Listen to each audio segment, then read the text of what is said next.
네, 안녕하십니까. 토토 아카데미 수강생 여러분. 저희 토토 아카데미 김조교 인사드립니다. 시청 전에 구독과 좋아요, 알람 설정 부탁드리도록 하겠습니다. 네, 그럼 오늘 11월 3일 저희 프로토 승부식 130회차 저녁 경기부터 내일 새벽 경기까지 말씀드려보도록 하겠습니다. 오늘 경기가 많이 없어서 저희가 공부한 내용 최대한 상세히 좀 풀어드리면서 말씀드려보도록 할게요. 서울 삼성, 먼저 남자 농구입니다. 서울 삼성, 그 다음에 울산 모비스. 현재 서울 삼성 같은 경우는 5승 5패 달리고 있습니다.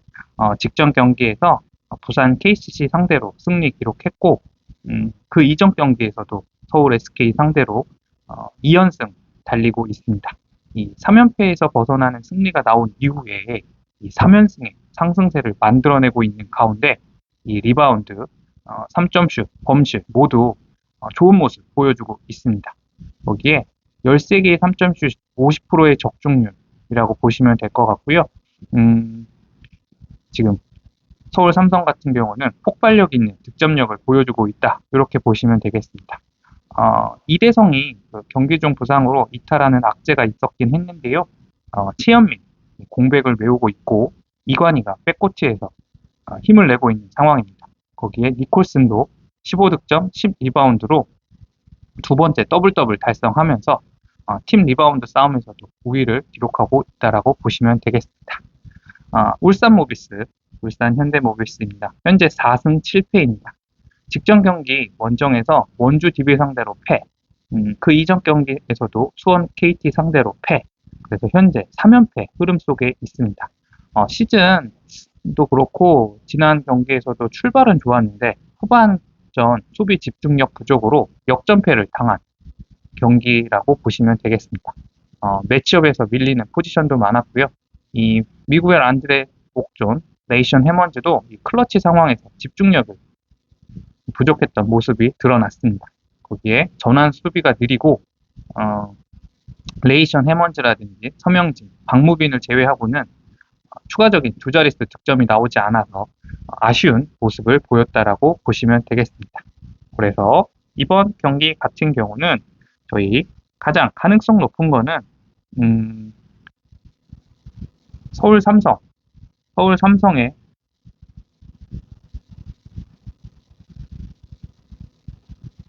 승 보고 있고요.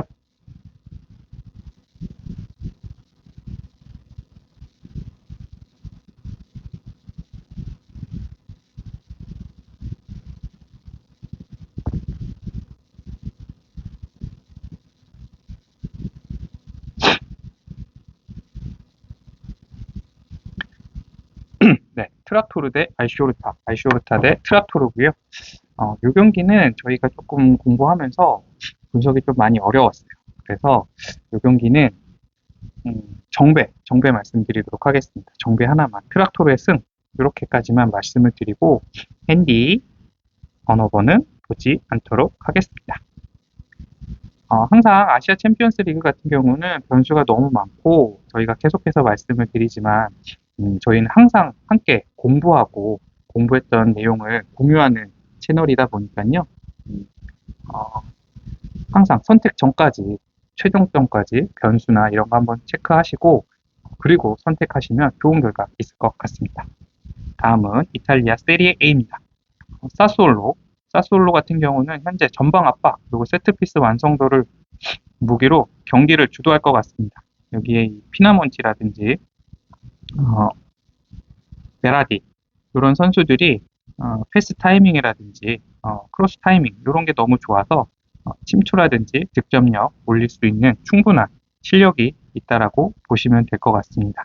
그래서 이번 사솔로 같은 경우는 전술적으로는 볼 점유율을 유지하면서 상대의 미스 타이밍을 노리는 구조가 완성되어 있다 보니까 이번 경기에서도 공격 밸런스라든지 세트피스 집중력에서 우위를 점할 가능성이 높다라고 보시면 되겠습니다. 현재 제노아는 리그 최하위 팀입니다. 그래서 수비 조직력이 완전히 붕괴된 상태라고 보시면 될 것 같고요. 이런 경우가 하루아침에 뭐 개선될 구조적 문제는 아니라고 보시면 될 것 같고 사스올로뿐만 아니라 다른 팀 상대로 전술적 대응이 사실상 너무 제한된 팀이라고 보시면 되겠습니다. 측면 수비수 복귀 타이밍도 늦고 세컨라인 커버도 이루어지지 않아서 공간이 자주 노출되는 약점이 있습니다. 그래서 오늘 경기도 이 사스올로의 빠른 패턴 플레이에 고전을 할 가능성이 매우 높다라고 보시면 될 것 같아요. 그래서 핵심 포인트만 다시 말씀드려보면 이 제노아 같은 경우는 리그 최하위 수비 조직력이다. 라인 간격이 이미 붕괴됐다. 전술적 대응이 불가하다. 이 사솔로 같은 경우는 베라디, 피나몬티 중심으로 전방 압박, 세트피스 활용까지 완성형에 가깝다. 교체 자원에서도 사솔로가 우위를 점하고 있기 때문에 경기 템포를 끝까지 끌고 갈 가능성이 높다. 그래서 이번 경기 사솔로의 승 보고 있고요.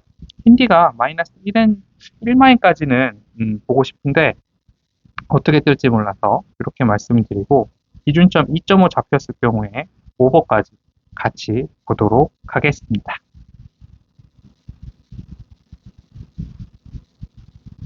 다음 아시아 챔피언스 리그입니다. 알가라파 대 아릴라, 아릴라 대 알가라파고요. 지금 조별리그 4라운드 맞대결입니다. 모두 16강 진출을 위한 중요한 경기라고 보시면 될 것 같고요.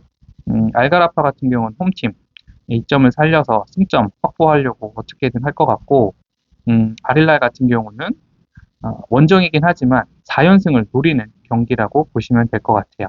그래서 이 경기 같은 경우는 공격적인 팀, 안정적인 팀의 스타일 대결이 될 것 같은데 알가라파 같은 경우 먼저 말씀을 드려보면 아시아 챔피언스에서 조금 다소 고전하고 있는 상황입니다. 현재 3경기 1승 2패 기록하면서 승점이 3점밖에 없고요. 이 조별리그 통과를 위해서는 오늘 홈에서 승점이 반드시 필요한 상황입니다. 특히 이 최근 6경기 보면 2승 1무 3패 좀 기복이 있다라고 보시면 될 것 같고 그나마 다행인 건 직전 경기에서 알두아일 상대로 3대1로 제압하면서 반등의 기회를 잡았습니다. 그래서 이번 경기에서 이 페르자니 사시라든지 아론 군나르손이 중원에서 아릴랄의 이 공격 템포를 차단할 수 있냐 없냐가 핵심이 될 것 같습니다. 이제 원정 아릴랄 말씀을 드려보면 지금 현재 이번 시즌에 압도적인 경기력 그리고 균형 잡힌 스쿼드 운영으로 조 1위 질주하고 있습니다. 아시는 분들 아시겠지만 아시아 챔피언스 리그 최다 우승팀이고요. 거기에 최근 5경기에서 단 1실점만 허용한 상황입니다. 수비수들이 완전히 조직력이 갖춰졌다라고 보시면 될 것 같고 오늘도 점유율 기반의 조직적 플레이 그리고 안정된 빌드업을 중심으로 전술적 완성도가 높은 모습을 보여줄 확률이 매우 높습니다. 그래서 원정이지만 강한 압박 그리고 전방에서의 탈압박 능력으로 경기 주도권 가져가면서 승리할 가능성이 높을 것 같습니다. 그래서 이번 의견 드려보면 아릴랄의 승 생각하고 있습니다. 최근 8연승이고요. 경기당 2골 이상 기록하면서 수비 밸런스 너무 좋다라고 보시면 될 것 같고 만약에 플러스 1프레임까지 뜨면 1마인까지도 같이 의견 드려봅니다. 캔디 마이너스 1 잡히면 아릴라 승까지도 같이 보고 있습니다. 거기에 다른 핸디는 예상이 안 되고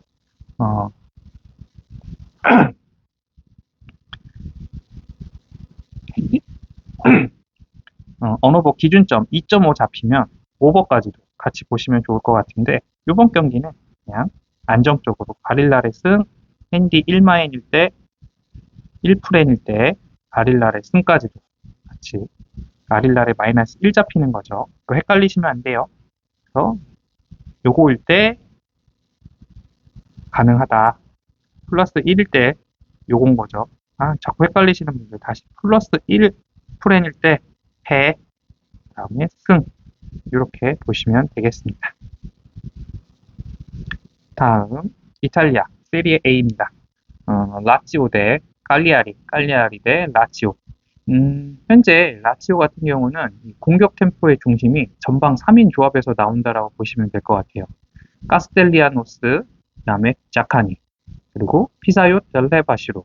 요 세 선수들이 반박자 빠른 움직임이라든지 제공권 경합 또는 드리블 돌파 또는 볼 트래핑 이런 역할을 통해서 공격들이 대부분 이 3인 조합에서 나온다라고 보시면 될 것 같습니다. 또한 이 홈에서 초반부터 라인을 높이면서 상대를 압박하거나 상대 세컨 지역에서 볼을 회수해 곧바로 슈팅으로 연결하는 패턴이 자주 등장하는 라치오라고 보시면 될 것 같고요. 깔리아리 같은 경우는 이 깔리아리 보텔리 전방에서 적극적으로 수비 라인을 흔들긴 하는데 이 볼 터치 이후 마무리가 다소 좀 급하다는 평이 있습니다. 그렇다 보니까 이 세트피스 상황에서도 세컨 지역 잘 간수하지 못해서 어, 득점까지 연결되기가 어려운 상황입니다. 그래서 이 라치오처럼 공중전 비중이 높은 팀을 상대로 위험한 패턴이 발생할 수 있을 거라고 보고 있고요. 이 수비 라인이 내려올수록 박스 근처 간격이 벌어져서 실점 가능성이 높아지지 않을까 싶습니다. 조금 요약해 보면 이 라치오 세트피스와 공중전에 확실한 무기를 가지고 있다. 그리고 칼리아리 같은 경우는 세컨 지역 마크가 좀 느슨해서 세트피스 상황에서 불안한 수비 구조를 보여주고 있다. 이렇게 보시면 될 것 같습니다. 그럼 이 경기는 어떻게 보고 있냐? 저희 라치오 승 보고 있고요. 2.5 기준점 잡혔을 때 오버까지도 같이 보고 있습니다. 네, 다음은 잉글랜드 프리미어 리그입니다. 썬더랜드 대 에버튼 대 썬더랜드입니다. 현재 이 썬더랜드 같은 경우는 중원에서 볼 전진을 적극적으로 시도하는 팀이라고 보시면 될 것 같고요. 이 마엔다 같은 경우 빠른 판단력이라든지 강한 피지컬을 겸비한 미드필더로서 이 압박 상황에서도 탈압박 능력이 돋보이는 선수라고 보시면 되겠습니다. 거기에 이 탈비 같은 경우도 중원에서 공을 뺏자마자 전방으로 찔러주는 연결 패스가 정확하고 역습 전환 시에도 중요한 축을 담당하는 선수입니다. 거기에 전방에 이 자카까지 해서 이 전방 3톱이 역습 시 폭넓게 벌려서 수비 간격을 최대한 넓히면서 찬스를 만드는 이 전방 3톱이 지금 안정적이 됐다. 핵심 무기다라고 보시면 될 것 같습니다. 현재 에버튼 같은 경우는 하프라인 근처에서 이 이선의 압박이 좀 느슨한 경우가 많이 보여지고 있습니다. 이 바리 같은 경우는 수비형 미드필더로 밸런스를 맞추고는 있는데 이 전방 압박 라인이라든지 간격이 벌어지는 경우가 많고요. 그릴리시 같은 경우는 공격 전개할 때 개인 돌파는 좀 위협적이라고 볼 수 있는데 수비 가담이 늦어서 자꾸 이 하프라인 중원 커버에 공백이 생기고 있습니다. 그렇다 보니까 이 하프라인 근처에서 볼을 잃을 경우 이 미드필더 라인이라든지 이런 게 수비가 재정비가 되기 전에 실점 위기가 자주 발생하고 있고 측면 풀백들도 전진 앞서 있는 모습이 많이 보여져서 뒷공간 커버가 좀 늦어지는 모습이 계속해서 보여집니다. 그래서 요약을 해보면 이 압박 간격 라인 관리라든지 전환 속도의 싸움이 될 것 같은데 이 썬더랜드 같은 경우는 3톱, 마엔다, 탈비, 자카를 중심으로 중원 압박, 탈압박 모두 강점을 보여주고 있고 이 에버튼 하프라인 압박 지금 잘 오늘 커버 못하면 중앙에서 볼 전진 쉽게 허용하고 풀백 공간 측면에서 커버 늦어지면서 득점, 실점을 할 가능성이 높아진다라고 보시면 될 것 같아요. 그래서 이 경기 저희 토토 아카데미에서는 썬더랜드의 승 보고 있고 기준점 2.5 잡혔을 경우 오버까지도 같이 보고 있습니다. 네, 다음은 라리가입니다. 스페인 라리가고요. 오비에도 대 오사수나 대 오비에도고. 현재 오비에도 같은 경우는 중원 압박이 불균형한 모습이 계속해서 보여지고 있습니다. 좌우 미드필더 간의 커버 간격이 좀 벌어지고 있고 한쪽으로 쏠리는 수비 패턴이 드러난 상황입니다. 거기에 알리치 같은 경우는 중원에서 패스 전개 시도하고 있는데 압박 타이밍에 비해서 세컨볼 경쟁에서 자주 밀린다고 보시면 될 것 같습니다. 결국 이런 상황에서 밸런스 붕괴가 자주 나오고 강등권 추락의 원인이 되고 있다라고 보시면 될 것 같아요. 그에 반해 오사수나 같은 경우는 이 측면 전환의 정교함으로 경기를 풀어가고 있습니다. 아이마르 오로즈 같은 경우 전환 타이밍을 좀 읽는 게 예리한 모습 보여주고 있고 반대 방향까지 공간을 활용하는 능력이 탁월하다고 보시면 될 것 같아요. 그래서 오사수나 같은 경우는 전개 속도도 일정하고 공격 시에 2선 침투라든지 볼 간격 유지 이런 모습이 세컨 찬스를 충분히 만들어낼 수 있다라고 보시면 될 것 같고 이런 안정된 구조가 원정이긴 하지만 일정한 경기 운영을 보여줄 수 있을 것 같다라고 보시면 될 것 같습니다. 요약해 보면 이 오비에도 같은 경우는 중원 압박 불균형으로 하프라인 앞 공간이 자주 열리고 있는 상황이고요. 오사수나 같은 경우는 아이마르 오로지의 방향 전환이라든지 부디미르의 제공권으로 공격 루트가 완성이 돼서 득점까지 할 수 있을 것 같습니다. 그래서 저희 예측해 보면 저희 토토 아카데미 의견 드려보면 오비에도 패, 오사수나의 승 보고 있고 핸디 기준점 안 잡혀서 말씀드리기가 좀 애매하고요. 만약에 3.5 정도 잡히면 언더까지 같이 보고 있습니다. 네, NBA는 저희가 오후에 조금 더 공부하고 말씀을 드릴 거고요.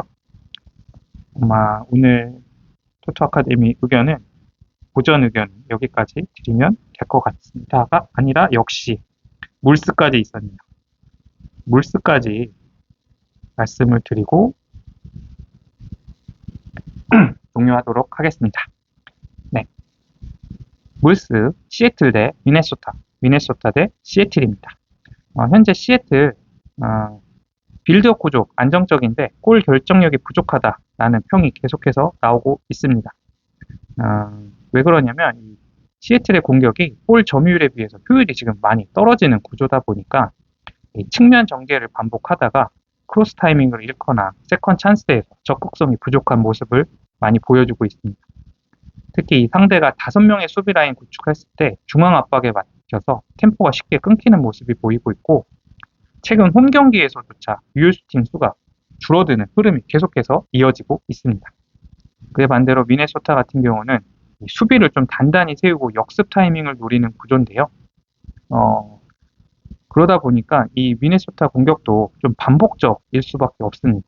그래서 중원에서 볼을 돌리다가 결국 측면으로 흐르고 다시 중앙으로 돌아오는 순환 구조 속에 날카로움이 좀 많이 떨어지고 있고 그나마 수비에서는 수비 컨트롤이 라인 컨트롤이 안정적이라서 무너지진 않는데 쉽게 무너지진 않는데 이 전방 압박 전환이 느려서 세컨 지역에서조차도 주도권을 내주는 장면이 자주 나오고 있습니다. 그래서 이 경기는 전술적 대응보다는 리듬, 누가 먼저 리듬을 가져가냐 이게 관건일 것 같고요. 양팀 모두 이 중앙에서 패스 잘 하고 있는데 이 박스 앞 진입 루트가 막혀서 찬스를 만들기 쉽지 않아 보입니다. 죄송합니다. 그래서 요약을 해보면 양팀 다 모두 빌드업은 있는데 침투 루트가 좀 단조롭다. 그리고 측면 중심 전개가 반복되면서 유효 슈팅 수가 둘 다 나오지 않는다. 거기에 안정적인 수비 밸런스 안에 결정적 찬스가 부족하다. 그래서 이 경기 같은 경우는 토토 아카데미는 감히 무승부 의견 드려보고 기준점 3.5 잡혔을 때 언더까지 같이 얘기 드려보도록 하겠습니다. 아무래도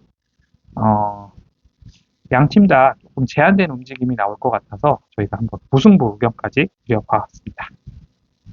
네, 내일 오후 경기는 다시 찍어드릴 거고 NBA 경기도 다시 한번 찍어드리도록 하겠습니다. 저희가 계속해서 말씀드리지만 저희가 공부한 걸 나누는 채널이다 보니까 그리고 다양한 변수까지 있는 스포츠 경기에서 100% 확률이라는 건 없습니다. 끝까지 결정하시는 데 도움이 되셨으면 좋겠습니다. 구독, 좋아요, 알람 설정 부탁드립니다. 토토 아카데미 김조규였습니다.